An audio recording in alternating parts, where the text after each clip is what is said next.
অর্থাৎ এবার যদি একবার নৃত্য শুরু করে নাচা স্টার্ট করে দেখি যে পৃথিবী পর্যন্ত ডুলুমুলু আরম্ভ করে। দেখি একদিন আমার ভগবান এমন নাচা নাচে আপনার মধ্যে সিংহা নাই, ফরনে বাগ্র চর্ম নাই, বাগ্র চর্ম জন্মবুদ্ধি, কিন্তু সেদিন দেখি দুটি ফরে নিজেতে বলো না প্রভু কোন কাজেতে কাজেতে বাগ্র চর্ম কিন্তু সেদিন ছিল না, হাতের সঙ্গ ফেলে দিলে সিংহা কোথায় বলো না, এমন উন্মাদ কেন হলে রং বেরঙের নৃত্য করে জানতে মনে অভিপ্রায় কোন নামেতে এমন হলে একটুখানি বলো চাই, বলো বলো প্রাণের প্রভু বল হয়া জীবত্ত মনের মানুষ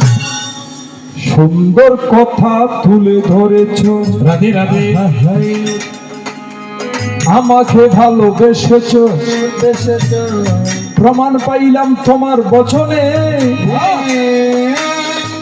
যার কারণে সর্বদা থাকি প্রিয়া তোমার শোনে। এখন আবার জানতে বাসনা রইল,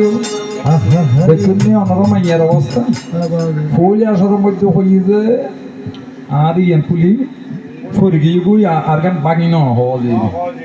ইয়া বুড়ো ইয়ারা আবারও হতে হত হইছি ফেলাই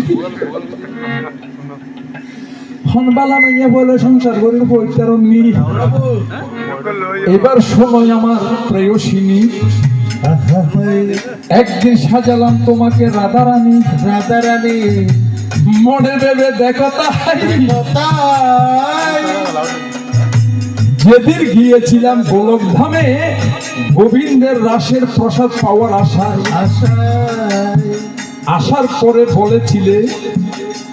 বন্দন করিয়া চরণ যুগলে, ও গো প্রাণের দয়াময় গোবিন্দের রাসম লীলা দেখিলাম না নিশ্চয়, কিভাবে প্রভু রাস করিল চিত্তে জানিতে বাসনা জাগিল, তখন কিবা কর্ম করে ত্রিপুরারি, ওই সে খাম্র কাননে গিয়া সাজিলাম আমি বংশীদারি।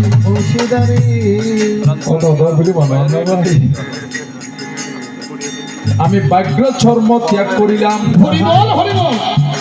দিগম্বরী শাড়ি অর্থাৎ ধুতি পরিধান করিলাম।